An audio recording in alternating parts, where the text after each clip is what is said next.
खबर है मैं खुश आमदेद मेरे साथ उम्मीद बड़े सब मैं हूँ सईद काजी। ज़ाहिर है जो इलेक्शन रिजल्ट्स आए हैं उसके बाद एक अबतरी और की कैफियत है। हुकूमती इत्तेहाद में MQM में बड़ी एक हलचल नज़र आ रही है और हुकूमत भी बिल्कुल जो है थिन से धागे पर खड़ी है। क्या मामला है? नून लीग को न जाने कैसे खुश किया जा सकता है। वो कह रहे हैं जी सहूलतकारी की जा रही है इमरान खान साहब की। ज़ाहिर है इमरान खान साहब पर FIA के केसेस थे जिसमें से बर्रियत हुई है, तो ये सहूलतकारी कौन और किसकी कर रहा है। बहरहाल आगे बढ़ते चीफ इलेक्शन कमीशन के खिलाफ रेफरेंस से तहरीक इंसाफ को क्या कुछ हासिल होगा। और एक और बहुत हाई प्रोफाइल केस जो कि इनफैक्ट पहले ख़त्म हो चुका था क्योंकि मकतूल के वालिद मोहतरम जो है वो डील कर चुके थे कातिल के साथ, तो वो ज़ाहिर वो बरी हो गया। मगर सवाल ये है कि एक ख़ास तबका भट्टी साहब हमारे यहाँ अमली तौर पर तो अबदी लॉ है, नीचे सारी मैनेज हो जाती है, अदालत में कोई चीज़ पहुँचती नहीं है, माशाल्लाह नीचे माल मूल रकम दौलत धौंस धांधली सब कुछ चलता है। मगर हम आते हैं हुकूमती इत्तेहाद की तरफ। एक बहुत बड़ी ब्लो तो लगी है भट्टी साहब, एक ब्लो तो कल खान ने हिला के तो रख दिया इनको। क्या ख्याल है आपका? बिस्मिल्लाहिर्रहमानिर्रहीम। का सब हुकूमत अमली तौर पे तो है ही नहीं, 13 जमातों पर मुश्तमल हो और हर किस्म की ताकत हासिल हो जो इलेक्शन जीतने के लिए, उसके बाद भी शिकस्त फाश हो जाए और शिकस्त इबरतनाक शिकस्त हो जाए, उसके बाद रेत की दीवार पर खड़ी हो। हुकूमती इत्तेहादी एक दूसरे से भी, कोई एक जमात भी एक दूसरे से सिंसियर नहीं, उनका बुग़्ज़ सिर्फ इमरान खां है। और इमरान खां की खुशकिस्मती है कि उन्हें हुकूमत जाना रास आ गया और मौजूदा हुकूमत ने उन्हें मकबूल तरीन लीडर बना दिया। लेकिन जितनी इमरान खां अब गलती करने जा रहे हैं, इनको ऑफर हुई है मार्च में इलेक्शन की, और मेरी इतला है वो इलेक्शन नहीं होंगे। मेरी इतला है, खबर है बल्कि इतला नहीं हमको को, तो इमरान खां को कहा गया कि मार्च में वो नहीं ये मान गए हैं, ये उन्हें धोखा देंगे। ये इमरान खां को ट्रक नहीं जहाज़ की बत्ती पे, ये भी कहा जा रहा है आप बैठ के केयर टेकर पे भी बात कर ले, आप ये भी कर लें वो भी साल पहले केयर टेकर पे क्या बात करनी है अगर मार्च में उन्हें तो। हाँ, यही तो इमरान खां की गलती है ना। ये तो फैसले इमरान खां को करने हैं। दूसरी बात, आपने फरमाया कि हुकूमती इत्तेहादी कह रहे हैं इमरान खां की सहूलतकारी की जा रही है। अक्ल का अंधा कोई भी होगा जो अक्टूबर 2021 में जिन पे अरबों रुपए की मनी लॉन्ड्रिंग, फ्रॉड, कमीशन, धोखेबाजी, जालसाजी और पता नहीं क्या क्या के मुकदमात थे, वो सब 90% खत्म हो गए या बेजान हो गए। लेकिन सहूलतकारी इमरान की हो रही है, बेजान हो गए। हाँ, इमरान खां की सहूलतकारी क्या हो रही है कि हर तीसरे दिन उनके ऊपर एक संगीन गद्दारी का लेके दहशतगर्दी के मुकदमा दर्ज हो रहे हैं, हर दूसरे दिन अदालतों में गए। पूरी दुनिया में हमारी बड़ी उनके लीडरों के साथ जो इंसानियत की तजलील की जा रही है, इंसान नहीं आसमान भी कांप जाता है। वो जो तरीका अपनाया जा रहा है, ये देखें जो हमारे साथ इनके साथ हुआ और जो उन्होंने आके बयान किया बाहर सवाती साहब ने, दैट इज काजी साहब इतना डिटेस्टेबल है, थोड़ा सा ऑब्नॉक्शियस है हम पर भी। और बड़ी साहब एक बात मैंने जरूर कहनी है, कपड़े सवाती साहब आपके नहीं उतरे, इनके उतरे हैं। और लेकिन मैं जरा सुनवा दूं आपको, एक सेकंड सिर्फ, नहायत अदब से। कादी साहब 75 साल का शख्स हो, सेनेट का सेनेटर हो, और वो कहे इससे बेहतर था मुझे गोली मार दी जाए, उसके बाद इस निज़ाम के जिस्म में तन पे कोई लिबास रहा है? कुछ भी नहीं। ये तुम हम रूह को मोहताज कफन देख रहे हैं। ये देखिएगा ज़रा, अब क्योंकि मैं स्टोरी की तरफ वापस आता हूँ, वसीम अख्तर साहब ने एक इंटरव्यू दिया है जो कि MQM के एक बड़े मरकज़ी रहनुमाओं में से हैं। वो देखिए क्या कह रहे हैं। हम उस जगह पहुँच गए हैं। बड़ी साहब मेरा सवाल आपसे ये है, MQM एक बहुत बड़ी मैस कराची की पार्टी थी, उसका तो बोलो राम हो गया। काजी साहब हक़ाइक़ से कितना कशम करेंगे। वाहिद MQM जमात थी जिससे गरीब आदमी, मिडिल क्लास आया था, छोटे तबके के लोग आए थे और खुशी थी कि हमारे लोग भी जाएं। लेकिन क्या MQM का मादी ये है, उन्होंने कहा जब वक्त आया था निकल गए, अब वक्त आया है आ गया है लेकिन निकलेंगे नहीं। ये सौदेबाजी है काजी साहब। जितनी इस हुकूमती इत्तेहाद में 9 अप्रैल की इम्पोर्टेड हुकूमत इमरान खां के बकौल साजिश में सबसे ज़्यादा लूजर नून लीग, MQM, मौलाना फजलुर रहमान और ANP रही है। मुझे बताएं इनके पल्ले पड़ा क्या? MQM का वजूद तकरीबन लेकिन बड़ी साहब आपको क्यों आप इतने सिनिकल हो जाते हैं? इतने शफाफ शख्सियत कासिम टसूरी साहब हो गए, शहबाज शरीफ साहब, माशाल्लाह, मरियम साहिबा, इतने बुलंद पाया बुलंद किरदार लोग अगर हैं हुकूमत में तो या हुकूमत के करीब हैं तो आप क्यों? लेकिन मैंने आपसे खबर बने, मुझे बताएं ये निगरान सेटअप के लिए इंटरव्यू किसके हो रहे हैं और कौन कर? इमरान खान साहब को मैसेज मिला मार्च में करा जाएंगे।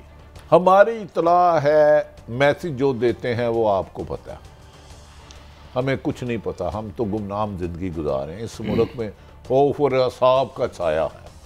जो मुल्क से मुहिब्बे वतन है मुल्क छोड़ने पर मजबूर है, उनकी ज़बान पर ताले लगाए जा रहे हैं।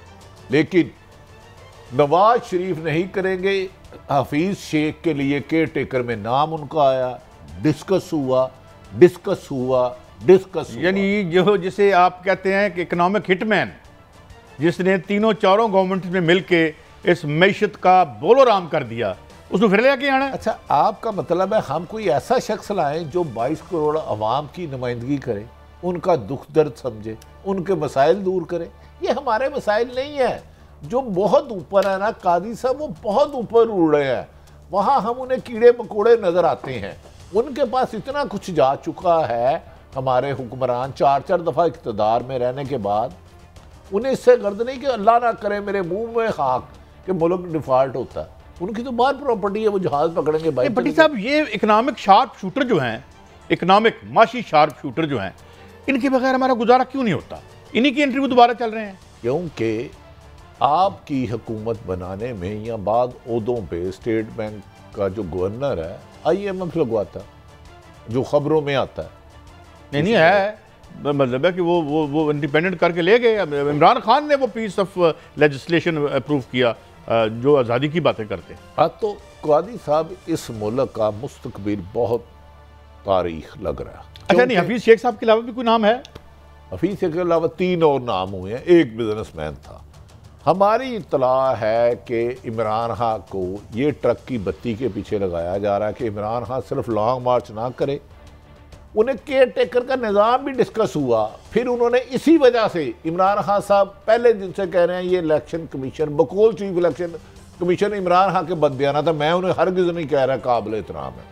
अच्छा, ये शर्त नहीं है, ये शर्त नहीं लगा दी कि कोई जमानत पर कोई शख्स हो तो ज़्यादा अहल है? सुने, फिर क्या इमरान खान ने कहा है, बतौर एहतजाज इसी इलेक्शन कमीशन के नीचे इलेक्शन लड़ने के लिए तैयार है। अच्छा। वो बैकडोर राब्ते का नतीजा है इमरान खान की ये बात। ये बैकडोर, एक बैग पीछे डोर, दरवाजा, ये राब्ता है।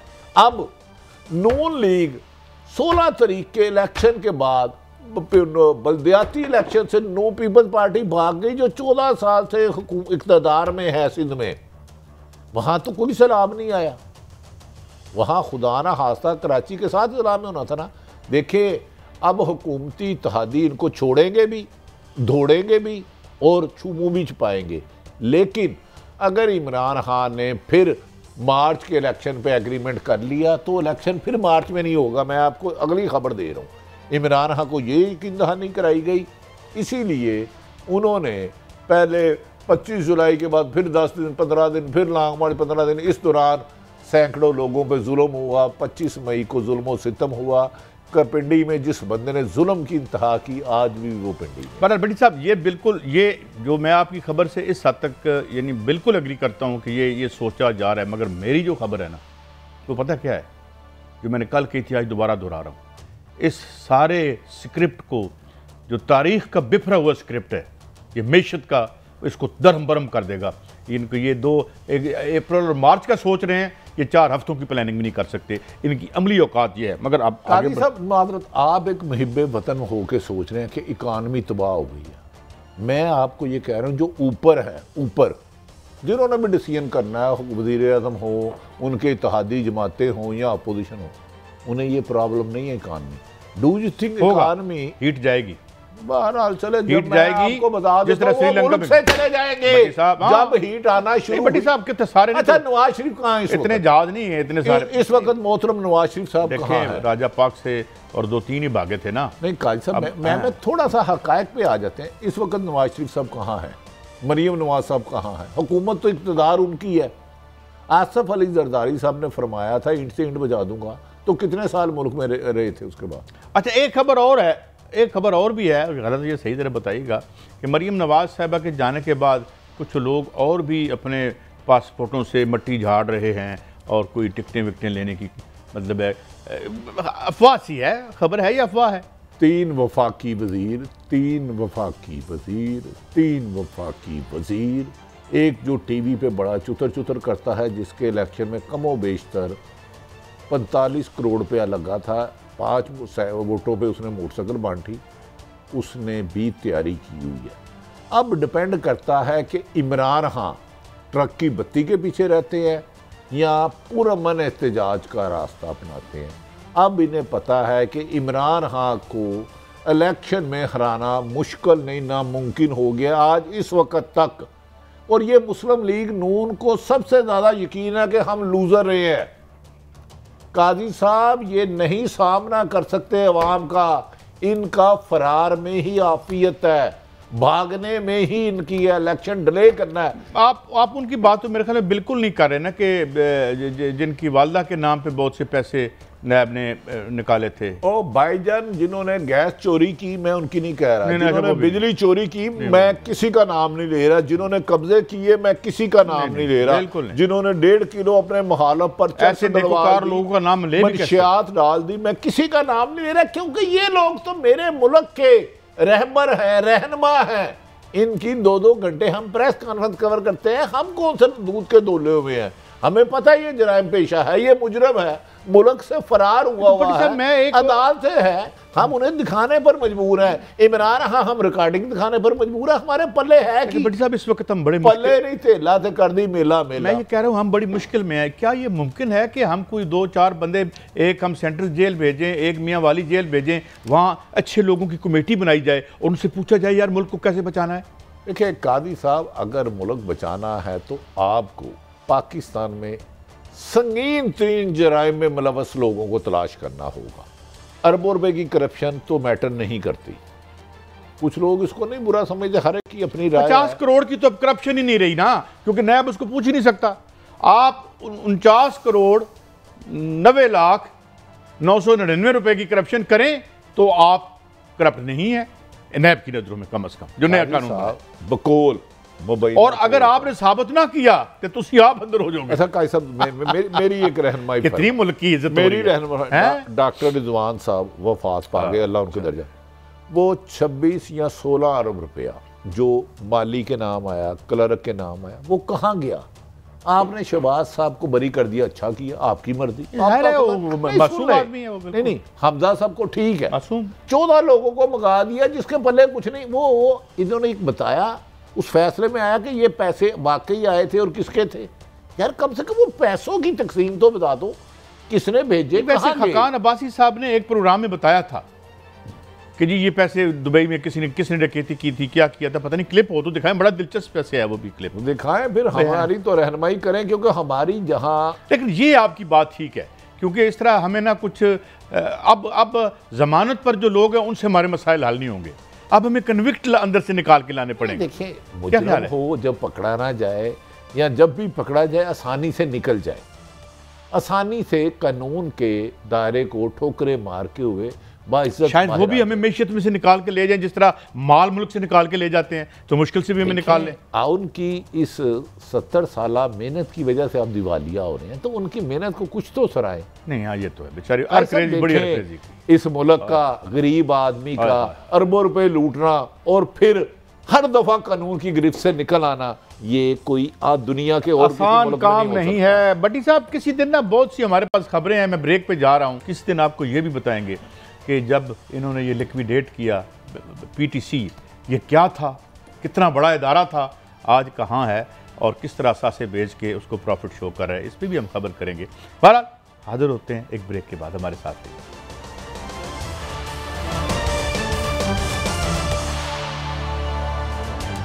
Welcome back. अच्छा भट्टी साहब, ये जो भी हुआ, बंदे कट्ठे कुट्ठे करके इनकी हुकूमत बना दी हमने, नून लीग की, और बड़े उनकी केसेस का भी मामला, नाराज़गी दूर नहीं हो रही, गिले शिकवे करते हैं बैठ के, अब मर गए इमरान खान को जो है वो ये किया जा रहा है। अब आपको बंदा वोट कोई नहीं देता आपके कारहाय नुमाया की वजह से, तो उसमें बेचारे बाकी इदारों का क्या कसूर है? देखिए काजी साहब, वो इलेक्शन चोरी करके दें, आपको क्या करें? मैं एक गुजारिश कर, हुक्म करो। मैं एक बंदा लूट मार करता रहा, उसके 50 वीक पॉइंट है, आप उसको तो ब्लैकमेल कर सकते हैं, उसको उठा के ले जाएंगे, उसको मारेंगे, तशद्दुद करेंगे या कुछ भी करेंगे, या उसके वो कहेंगे तेरे पे ये अरबों रुपए करप्शन के केस हैं, लेकिन 22 करोड़ अवाम के दिल आप तब्दील नहीं कर सकते। एक बात याद, और वो हो गए इस दफा। गरीब आदमी के पास खोने के लिए कुछ नहीं होता, लेकिन एक हौसला होता है, एक रब होता है, वो रब पे तवक्कल करके वो चल रहा होता है। आपने 13 जमातों को इकट्ठा कर लिया, उन्हें डराया धमकाया, या वो खुशी से गए, जो भी कह रहे हैं, इमरान खान के वो कोल के अरबों रुपए दिया गया, लेकिन क्या 22 करोड़ अवाम के पास इन्हें देने के लिए कुछ है? अवाम बेवकूफ़ है, उसको नहीं पता। ये कह रहे थे इमरान खान नाहल है, नलायक है, ना तजर्बाकार है, और हम आके महंगाई ख़त्म करेंगे, और महंगाई की बारिश अवाम पर कर दी, और अवाम को ये नहीं पता चला किसके अरबों रुपए के केस ख़त्म हुए। काजी साहब, ताकतवर से ताकतवर आदमी 2-4 लोगों को तो रोक सकता है, 22 करोड़ के अवाम के दिल, उसका मकसद आप तब्दील नहीं कर सकते। ऐसी ताकत किसी के पास नहीं है। भुट्टो के जाने के बाद और पीपल्स पार्टी की कंप्रोमाइजिंग सियासत के बाद और मंशूर से नराफ के बाद इन्होंने बंदा टकरे ही कोई नहीं सी। आप जरा सुनवाते हैं आपको ये शिकवे क्या हैं और कौन कर रहा है। ये 2018 के इंतखाब की तरह इन ज़िमनी इंतखाबात में भी सहूलत कारी की गई है।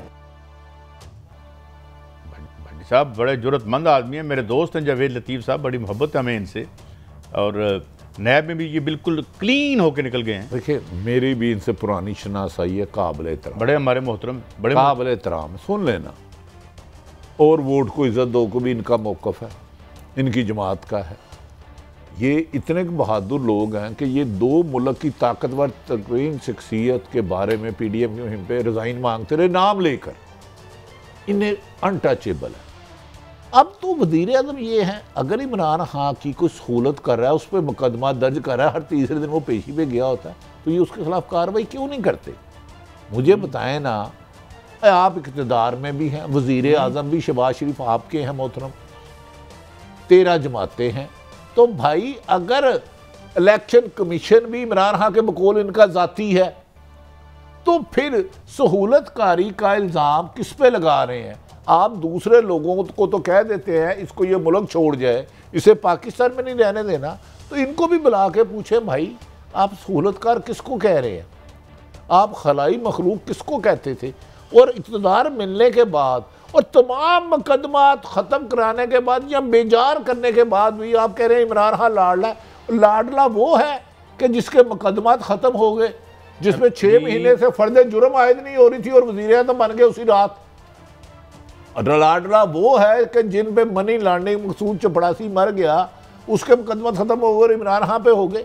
काजी साहब थोड़ी सी तारीख को क्यों मसक कर रहे हैं? कौन लाडला है? जिनके जो अपोजिशन से 84 सीटें लेके वज़ीर आज़म बन गया और 155 वाला पे मुकदमा तो हो रहे हैं, जिन पे अरबों रुपए करप्शन के केस थे, जो सजा याफ्ता थे, उनकी सजाएं ख़त्म हो गई, उनके मुकदमा ख़त्म हो गए, रातों रात ECL से नाम निकल गए, और PTI की क़यादत के मेन को 3 दर्जन से ज़्यादा मुकदमा था। तो लाडला कौन हुआ? काजी साहब आप इसमें जान के मुझसे बुलवाते हैं। एक बात मुझे समझ नहीं आती, मैं चले थोड़ा सा आपको ना रिलैक्स करता हूँ। आपने एक स्टोरी दी थी किसी के पेट में लात लगने की और ज़ख्मी होने की, मैंने नाम नहीं लेना, आपने भी नहीं लेना। वो इतने डाढ़े हैं कि सिटिंग जनरल साहब के हवाले से अभी मैं चलवा नहीं सकता। वो मैं उनके क्या खौफ है? अच्छा, कि वो हमारे ऊपर तारी लर्जा तारी है हमारे ऊपर जनाब सफ्तर, कैप्टन सफ्तर साहब की वजह से। प्रोग्राम से पहले मैं और तुराब साहब, खावर साहब, हमारे अली नदीम तीनों बैठे थे, आप भी तशरीफ फरमा थे आपकी क़यादत में। हमने कैप्टन सफदर के जो स्वॉर्ड निकाले, नवाज शरीफ के मरियम के निकाले, वो मैंने कहा अल्लाह का वास्ता ये ना देना हम बंद हो जाएंगे। वो कह के भी आज़ाद हैं, बरी हो गए हैं, मुकदमत खाली हो गए हैं, हम उनके लफ्ज के हुए चलाने की हिम्मत नहीं रखते। तो लाडला हुआ कौन? और दूसरी बात, काजी साहब नहीं देखे ना, आपने शॉर्ट सुने हैं ना? हाँ सुने, हम चलाने की जरूरत नहीं कर सके जो उन्होंने मुंह से बोला है। नहीं, मैं ये समझता हूँ कि ख्यालात नहीं है मेरे। वो किस शेर की आमद है कि रन कांप रहा है, इनसे कौन कांप रहा है? हम वो इन्होंने 2 मार्च में इलेक्शन में इनके 13 वोट रह जाने। अच्छा मैं मान जाता हूँ, वो जो मैंने क्लिप्स निकाले हुए हैं कैप्टन सफदर, मोहतरम मरियम साहब, मौलाना साहब, आप चला के दिखाएं, आप पर अभी पाबंदी लग जाएगी। नहीं जी, मैं तो, मेरे ऊपर तो लर्ज़त आ रही है जब पूरे इदारे जो हैं। साहब फिर लाडला कौन है? मुझे मेरा एक मौकफ ये है कि 1 साल पहले मुल्जम थे, मुजरम थे, मुजरम थे, दर्जनों मुकदमा थे, रातों रात नैब कवानीन में तरमीम होती है, ECL से नाम निकल जाते हैं। इमरान खान पे एक पैनी करप्शन नहीं साबित कर सके, उनकी हुकूमत मिसाली नहीं थी, फिर कह रहा हूँ मिसाली नहीं थी, उन्होंने खुद कहा हम गलतियाँ नहीं दोहराएंगे। तो लाडले ये है कि कोई और है? लाडला वो है जिसे जियाउल हक ने लाया, लाडला वो है जिसने जनेजों की पीठ पे छुरा गोपा, लाडला वो है जिसने 2 दफा बेनजीर की हुकूमत की, लाडला वो है जिसने सुप्रीम कोर्ट पर हमला किया, लाडला वो है जिसने जस्टिस कयूम को फोन किया, लाडला वो है जिसने जरदारी की जबान काटी, लाडला वो है जिसमें फर्द जुर्म आयद नहीं हुआ और वजीर आजम बन गया। वो पार्टी लाडली है कि कोई और पार्टी लाडली है? साहब नहीं, मैं आपको करता हूँ, बड़ा आपने बड़ी बात की। बात यह है कि ये क्या लाडली, नहीं मैंने जो गलत बयानी की ना, मेरी इस्लाह करें। इन्होंने पल्ले की है, हम खुद चवल हैं कादी साहब। मैंने अगर कोई हम चवल हैं बेसिकली, तारीख को अपनी मर्जी से ढाला है तो मुझे कहें आप ये गलत कह रहे हैं। कौन लाडला? मुशर्रफ से जो डील करके गया वो लाडला है, मुशर्रफ से जो डील करके आया वो लाडला है। 9 अप्रैल को जिसको 84 सीटों की बजाय 155 वाले पे हावी करके बनाया गया, लाडला है कौन? कौन सी जमात लाडली है? मैं तो यही कह रहा हूं ना, आप जरा सुनाते हैं। नहीं काई साहब, हमारे दोस्त आपका नाम लेते हुए डरते हैं। हाँ, मैं ऑफ एयर भी हूँ, मेरे पे पाबंदी भी लगे, मुझे मारा भी जाए और आप चुप रहे। नहीं, वो मैं आपको राना सनाउल्लाह साहब हमारे प्यारे दोस्त हैं। नहीं मेरे तो करीबी दोस्त हैं, मेरी तो कल बात हुई है राना सनाउल्लाह से, जाती प्रोग्राम में भी आते हैं तो रौनक लग जाती है। जरा उनको सुनवाते हैं। मैं समझता हूँ इसको यूथियों तक क्यों महदूद रखना है? इसका सिलसिला वसी तर कर दे, तो किसी ने भी कुछ नहीं कहना। नहीं, माजी में वसी तर किया है। आपको पता नहीं BMW किसको भेजी, आपको पता नहीं रिजाइन किससे लिया, आपको पता नहीं सुप्रीम कोर्ट में। कादी साहब आप क्या अलग एलियन है, ऊपर वाली मखलूक में रहते हैं, मुझे ही फंसाते हैं हर बात में। अरशद शरीफ मुल्क से क्यों गया, साबर शाकर मुल्क से क्यों गया? और सहाफ़ी जिस कर्म में, जिस घुटन में सांस ले रहे हैं, कभी उनका तो एहसास करें। कादी साहब खुदा का वास्ता ये ना करें, हम तो रोजाना चित्र खाते हैं। राना साहब से मेरे जाती तल्लुकात, और मैं ऐलान करूं, राना सनाउल्लाह साहब पे जब मेरी निशात डाली गई, मैंने कहा था झूठा पर्चा होगा, ये सच्चा नहीं हो सकता, और आज भी उस बात पे कायम हूं। बड़ी साहब मैं अकेला नहीं रहा, लोग मुझे कहते थे तुसी कल्ले, बल्कि ये बात तो साबका वजीर खजाना इंडिया के, मैंने उनके मुंह से भी सुनी, उनका एक डेलीगेशन पाकिस्तान में आया हुआ था कि मैं कल्ला लेफ्ट विंगर रह गया था, मगर नहीं, मेरा एक साथी और निकला है और वो मिफ्ताह इस्माइल साहब है। एक इनकलाब की गुफ्तगू वो कर रहे हैं। यार कुछ सुनाए भी, उन्होंने क्या कहा है उस तबके के बारे में जिससे उनका भी ताल्लुक है, कुछ है हमारे पास उनका या नहीं? हेलो बहरहाल, तो वो बड़ी देखो, कराची ग्रामर स्कूल, आधे पाकिस्तान के अमीर बच्चों के अंदर, आधे अमीर तरीन पाकिस्तान के लोग एक स्कूल में गए, कराची ग्रामर स्कूल में। आधे पाकिस्तान की काबीना, इमरान खान की 60% काबीना from 1 college in Lahore, HSN school, HSN college in Lahore, 1 school इन लाहौर। आपकी इस वक्त की जो सुप्रीम कोर्ट है ना, 17 जजेस हैं ना, उसमें 8 जज एक स्कूल से आए, एचएसएन कॉलेज लाहौर से आए हुए। मतलब this is just 1% for Pakistanis is there for 1%। अल्लाह ताला का शुक्र है, I am part of that. But मैं सेठ का बेटा नहीं होता ना, तो मैं नहीं इधर पहुंचता, मैं आपको सच बताऊं। क्या करें जी फिर ये? अब आप कैसी बातें करें, बड़े बड़े इनकलाबी पैदा हो रहे हैं सर। मिफ्ताह साहब वजारत खजाना पर नहीं दिसते, मिफ्ताह वजारत खजाना पे आजकल वो कहें कि सोशलिस्ट पार्टी बनाए, हम आपके साथ शामिल हो जाते हैं। लेकिन इन्होंने गलत बात कौन सी की है? ताकतवर का ताकत, शेर का बच्चा शेर होगा, गधे का बच्चा गधा ही होगा। मैं थोड़ी सी इस मुल्क में ये बड़ी मुझे 1 मिनट, मैं बहुत कुछ कहना चाहता हूँ लेकिन मैं रुक जाता हूँ। मैं बता दूं अरबपति मेरे सामने कौन हुआ? मिफ्ताह इस्माइल साहब। यहाँ पर 2 नंबर रूलिंग क्लास क्रिएट करने के लिए ये एचईसन, ये सारे जो कॉलेजों के मैं नाम नहीं लेता, एक में मैं भी पढ़ा हूँ, यहाँ पे ये सारी वारदात के लिए पनीरी लगाई गई थी जिसने 70 साल के बाद इस मुल्क को डिफॉल्ट पे लेके आई है। ये गोरा करके गया था जो गंद डल रहा है आज यहाँ। लिहाजा इसको पर्सपेक्टिव में रख के देखें। वारदात के लिए आए थे और वारदात ही कर रहे हैं। अच्छा, ब्रेक है बढ़िया। अगर मैं एक गुस्ताखी कर लूं, गोरा करके नहीं गया था, गोरा कर रहा है। मैं मेरी ये राय इससे इख्तिलाफ आपका है। उनके आगे तो गिरे पड़ते हैं, उनको गोरा करके नहीं गया था, गोरा कर रहा है। एक ब्रेक है, ब्रेक के बाद हाजिर होते हैं।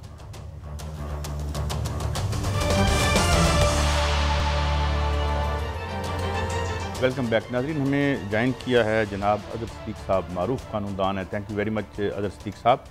दो तीन इश्यूज़ हैं अदर सिद्दीक साहब। एक तो हमने बात करनी है कि जो नैब की तरामीम है उस पर सुप्रीम कोर्ट में जो है उन्होंने एक तो सारा रिकॉर्ड जो है उन्होंने कहा है कि तमाम जो था जो अब रेफरेंसेस वापस हो गए हैं उसको डिजिटाइज करके महफूज कर लिया जाए, यानी मानी ये मामला पहले तो ये बता दें किस समझ जा रहा है, और फिर ये बल्दियाती इंतखाबात के हवाले से भी बात करेंगे जो इलेक्शन कमीशन भी शायद अदालत में जा रहा है, और जाते जाते शाहरुख जतोई का केस भी डिस्कस कर ही लेंगे। मगर सबसे पहले ये नैब की तरामीम के बारे में फरमा दीजिए। बहुत शुक्रिया काजी साहब, आरिफ हमीद भट्टी साहब। ये जैसे ही ये सारा मामला इमरान खान साहब की गवर्नमेंट के बाद आए तो ये तयशुदा चीज़ें थी। ऑलरेडी इन तमाम सियासी जमातों ने आपस में तय कर लिया था कि अगर हमारे जिम्मे कोई काम लगा हुआ तो उससे पहले हम अपने सारे काम करा लें।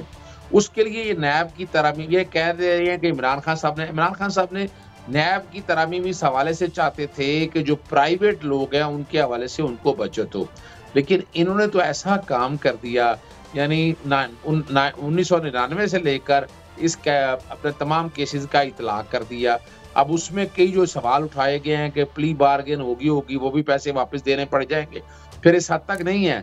आपने एक लिमिट रख दी, फिर आपने जो ओनस है वो शिफ्ट कर दिया। पूरी दुनिया में ऐसा नहीं है, जो वाइट कॉलर क्राइम है या यूएन कन्वेंशन और करप्शन में देखा जाए वो ओनस उसके ऊपर जो प्रॉपर्टी होल्ड करता है, यानी मैंने पब्लिक ऑफिस होल्डर, मैंने अगर प्रॉपर्टी होल्ड कर दी तो मुझे बताना है कि ये पैसे। आज तक आप देख लें शरीफ खानदान कोई सबूत नहीं दे सका, ना मनी ट्रेल दे सका, चाहे वो इनके वालिद साहब हों या ये इनकी अपना वालदा हो कुलसूम नवाज या बाकी सब, कोई मनी ट्रेल आज तक नहीं है। उनकी इनकम टैक्स रिटर्न सारा सबूत का है।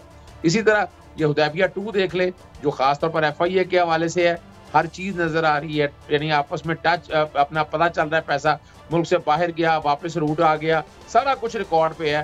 लेकिन वजह क्या है कि यहाँ जो स्टेट के इदारे हैं, यानी FIA के ऊपर राना सनाउल्लाह बैठे हैं। अगर आप आ जाएं नैब आ जाएं, वो कैबिनेट डिवीजन है, फिर भी वहां पर वो अपने हुकूमत वक्त के नीचे वहां बैठकर काम कर रहे हैं।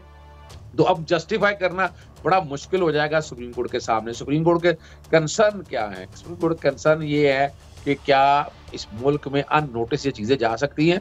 जस्टिस सईद मंसूर अली शाह का अपना एक ओपिनियन है, और वो हमारे यहाँ समझते हैं कि करप्शन वगैरह या कोई चीज ही नहीं है। इस मुल्क में जो मर्जी जिस तरह दिल चाहता है शुतरमा बहार चलता रहे, उसको पूछे तक ना, वो अपनी जगह बात ठीक होगी। लेकिन हमारे आईने पाकिस्तान के अंदर जो चीजें हैं उस पर अमल दरामद होना है। वहाँ 4 सवाल बड़े अहम आ गए हैं। सबसे पहली बात है बुनियादी हकूक से के मुतसादम है कि नहीं, वो ख्वाजा आरिफ साहब ने एस्टैब्लिश कर दिया। दूसरी बात जो सामने रखी है कि लिमिट कैसे कर सकते हैं, तीसरा ओनस कैसे आप शिफ्ट कर सकते हैं, और चौथी जो बात साथ साथ है, इतनी तेजी से बैठकर केसेस सारे जितने वापस गए हैं उनका कल क्या होगा यहाँ पर। आपको पता है कि पुराने अगर केसेस देखा जाए, जब आसफ अली जरदारी साहब के हवाले से हुकूमत वक्त बदलती थी तो उसके बाद केसेस खत्म हो जाते। अब भी हुकूमत वक्त बदली है तो केसेस आपके सामने खत्म होने का हुदैबिया में भी दे दिया। हुकूमत वक्त बदली थी, क्या कुछ हो गया। अब होगा क्या कि ये रिकॉर्ड आगे गायब ना हो जाए, यानी वहां से निकला, कल पता लगा कि फाइल चोरी हो गई, आग लगा। पता आग लगना तो मामूली बात है, आग तो लग सकती है जी, बिल्कुल याद रखिएगा। ये कई फाइलें जाएंगी, आग लग जाएगी। हो सकता है रास्ते में कोई बम शम भी ना फट जाए, मैं मजाकर कह रहा हूँ। लेकिन ये इसीलिए क्या कहा है कि उसको डिजिटाइज किया जाए, यानी कल अगर आग भी लग जाए तो कहीं ना कहीं, यानी आज मिसाल के तौर पर यहाँ से कोई फाइल गई है ट्रायल कोर्ट से, और ट्रायल कोर्ट से आप फाइल निकल के आगे आग लगा दें आप, तो आप कहाँ ढूंढते रहेंगे, कहाँ शाते होंगे आपके पास, कहाँ हुआ रिकॉर्ड सारा। अच्छा अदर साहब, मैं आपकी रहनुमाई चाहूंगा थोड़ी सी, आप कानूनदान है। ये मनी लॉन्ड्रिंग का एक केस था 16 अरब रुपए, जिसमें यह भी आया कि बादियू नदर में एक शख्स जो मकसूद चपड़ासी था और वो थे, चलो 2 साहबान बरी हो गए। वो पैसा आया कहाँ गया उसकी डिटेल जानना आवाम का हक है कि नहीं? कानून इस पे क्या फरमाता है, कहता है? देखिए आपको पता है आर्टिकल 19 आ चुका हुआ है, राइट टू इंफॉर्मेशन है, ये कोई क्लासिफाइड इंफॉर्मेशन तो है नहीं है।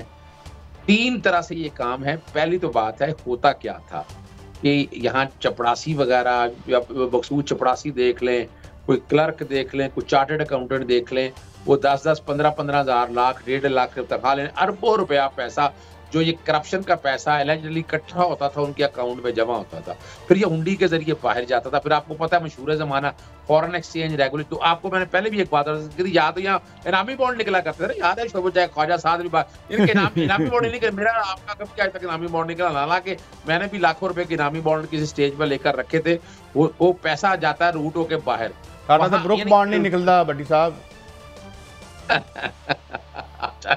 वो जाता है पैसा बाहर, वो पैसा वहां से आता है फॉरेन रेमिटेंस की शक्ल में। अब फॉरेन रेमिटेंस जब मुल्क में आती है, फॉरेन एक्सचेंज रेगुलेशन एक्ट के तहत जो है उसको एग्जम्पशन है, जब उसको एग्जम्पशन होगी तो वो आप टैक्स में तो कह देंगे जनाब मैंने तो मुल्क में फॉरेन रेमिटेंस लेकर आया हूँ, अगर ये मैं अगर मैं लेके आया हूँ तो जनाब इस पर टैक्स ना दें आप, वो आपको कौन कह रहा है टैक्स का, लेकिन वो पैसा तो जो है वो फेटफ में हम आज क्यों बैठे हैं। फाइनेंशियल टेररिज्म और क्या है कि पैसा बाहर से जब आता है पूछा ही नहीं जाता कि वो कौन है, कुछ अच्छा मुझे सदीक साहब तो आप मेरे साथ ही रहें, हमें एक और मारूफ कानूनदान शुएब शाहीन साहब ने ज्वाइन किया है यहाँ। शुएब शाहीन साहब, thank you very much for your time. हम यही डिस्कस कर रहे थे एक तो ये नैब का लॉ, मगर एक मैं आपसे अमूमी सवाल करना चाहता हूँ। एक तो ये मैं अमूमी सवाल पूछना चाहता हूँ आपसे, आज शाहरुख जतोई भी जो है वो एक्विट हो गए हैं, तो ये पावरफुल के लिए तो कानून यहाँ लगता है कोई नहीं है, एक तासुर ये है। और दूसरा ये इलेक्शन कमीशन वाले मामले पे आप क्या समझते हैं कि जो वो उसके लिए बेसिक डेमोक्रेसीज की बात हो रही है, इस पर आपका क्या टेक है? देखें, जहाँ तक तो आपने निज़ाम इंसाफ की बात की है, तो मैं समझता हूँ कि निज़ाम इंसाफ के बुनियादी अज्जा में सबसे पहली बात आती है इन्वेस्टिगेटिंग एजेंसी, इन्वेस्टिगेटिंग अथॉरिटीज़, अदलिया की बात उसके बाद आती है। जब आपकी इन्वेस्टिगेशन फाल्टी होगी, जब आप लोग कंप्रोमाइज़ कर जाएंगे, जब लोगों को तहफ़्फ़ुज़ नहीं होगा, एक कंप्लेनेंट और विटनेसेस को तहफ़्फ़ुज़ नहीं होगा, तो नेचुरली फिर उसका अंजाम यही होगा। और दूसरी बात यह है कि ये तो वक्त ने साबित कर दिया है कि यहाँ एलिट्स के लिए ज़ाहिर है एक ऐसा एनवायरनमेंट है कि कानून की उसको पकड़ नहीं सकता। तो कानून जितना भी इसमें स्ट्रेच करें, आपको याद होगा कि इसमें पहले कंप्रोमाइज़ पे ये इशू रिजॉल्व हो गया था, फिर सुप्रीम कोर्ट ने इसमें सो मोटो नोटिस दिया कि नहीं, इस पर इतना दिन दहाड़े कत्ल हुआ है और उसको इस तरीके से प्रेशराइज करके एक बंदे से स्टेटमेंट ले दी गई और ये दहशतगर्दी है। बहरहाल उसके नतीजे में जो चलते चलाते आज तक केस चला, और वो जिनकी डायरेक्शंस पे जो मर्डर केस में प्रिंसिपल एक्यूज थे वो बहरहाल फ्री हो गए। और ये इस बदकिस्मती के साथ हम इस मुल्क में रह रहे हैं, क्योंकि सबसे बड़ा से बड़ा मुजरिम जो होता है वो हमेशा किसी न किसी टेक्निकल ग्राउंड में बच निकलने में कामयाब होता है, और जो छोटे मुजरिम होते हैं वो पकड़े जाते हैं और उनको डबल सज़ा मिलती है, या मुलव्विस हो या ना हो। तो ये तो होगी जनरल बात। दूसरी बात जो आपने इलेक्शन कमीशन के हवाले से बात की, इलेक्शन कमीशन तो देखें ना जी, जो इमरान खान साहब का नैरेटिव था कि ये पार्टी बने हुए हैं, इनका कोई भी कंडक्ट आप उठा के देखें, ऐसा नहीं है जो एक न्यूट्रल का रोल हो या एक इंडिपेंडेंट रोल हो या इम्पार्शल का रोल हो, तो उनकी पार्शलिटी तो हर वक्त नज़र आ रही है। और एक चीज़ आप सामने रखेंगे, जब जैसे प्रोहिबिटेड फंडिंग का केस आया, सुप्रीम कोर्ट की जजमेंट जो हनीफ अब्बासी वर्सेस इमरान खान न्याजी वाली जो जजमेंट है 2017-18 में आई थी, 17 में आई थी, उसमें तो क्लियर कट डायरेक्शंस हैं कि विदाउट डिस्क्रिमिनेशन ट्रांसपेरेंट तरीके से तमाम पॉलिटिकल पार्टीज़ के फंड्स और अकाउंट्स चेक करें। और एक पार्टी का आपने फैसला कर दिया, मान लेते हैं उनके खिलाफ एप्लीकेशन पहले आई, तो जो बाद वाले आए हैं उनको कोई अगले हफ्ते में, 2 हफ्ते बाद, कोई महीने बाद, कोई 2 महीने बाद, कोई 6 महीने बाद उसका फैसला तो कर दें। वो फैसला लेके बैठ गए हैं। और इसी तरह जिस तरह इलेक्शंस को बहाना बना करके सैलाब का फैसलाबाद में भी, ननकाना में भी, मुल्तान में भी। शहीद साहब, मैं थोड़ी सी रहनुमाई चाहूँगा, वक्त की कमी है।